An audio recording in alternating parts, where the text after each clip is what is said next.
Welcome to Pro Tips. Please like, share and subscribe. जब से सुमित बोले जा रहे हो करंट दौड़ रहा था, ये मुंबई के मुझे लगता है आप लोगों के साथ भी दिक्कत आती होगी। ये बिजली के बिल बहुत बढ़ जाते हैं। मार्च का आया था, फटना शुरू हो चुका है और मई जून तक आते आते तो वाट लग जाएंगे। मिडिल क्लास का सबसे बड़ा क्राइसिस यही है। मार्च में टैक्स भी कटता है, मार्च में फाइनेंशियल लूस आ रहे वो भी करने पड़ते हैं, डिपॉजिट वैसे ही महंगा हो रहा है। कैसे चलेगा? सोलर लगा लीजिए आशीष भाई, सबसे छत भी तो अपने पास नहीं है महाराज, बॉम्बे में छत भी सोसाइटी की है। गौरांग सर अपने घर के हिसाब से बता रहे हैं ना, हमारे घर के हिसाब से नहीं बता रहे। अच्छा गौरांग सर, सबसे बढ़िया पावर प्ले आपके हिसाब से कौन सा?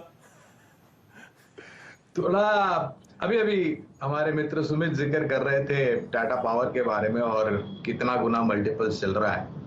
और मैं ये बात बिल्कुल सहमत हूँ कि एक अरसे बाद करीबन 1000 हाथियों की ताकत लगा करके बाद एनटीपीसी चला है, लेकिन कितना चलेगा?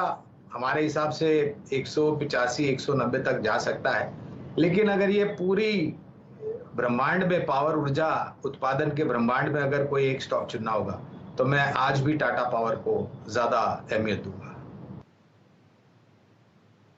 ओके, टाटा पावर आपका प्रेफर्ड पिक है आपकी स्पेस में। लेकिन जो सुमित ने, अगर आप देखें यहाँ पे वैल्यूएशंस के पैरामीटर्स पे दो स्टॉक्स बताए, उसमें पहला अगर आप देखें पैदान पे एनटीपीसी जरा स्क्रीन पे लेके आइएगा, और दूसरा अगर आप देखें टोरेंट पावर। इन दो स्टॉक्स पे नजर रखिएगा।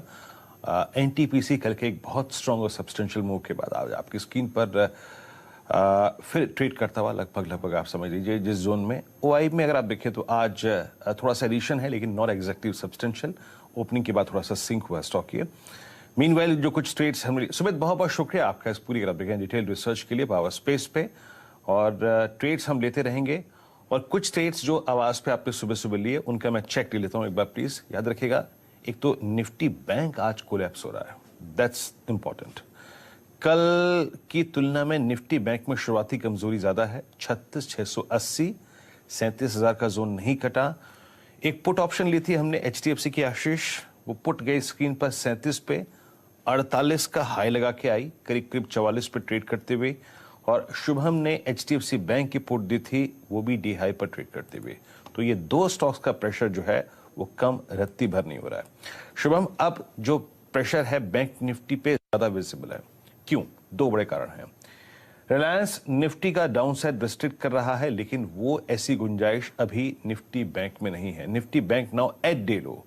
कोई और स्टॉक ऑप्शन जो आप लेना चाहें निफ्टी में? IndusInd bank for instance. Virendra ji, ये जो बैंक निफ्टी में हम ओवरऑल प्रेशर देख रहे हैं, ये पूरा का पूरा मुझे लगता है कि एचडीएफसी बैंक से ही लीडेड है, बिकॉज इस पे जो वेटेज है वो काफ़ी बड़ा है। और मुझे लगता है कि ये जो दबाव है ये बहुत स्टॉक स्पेसिफिक दबाव है।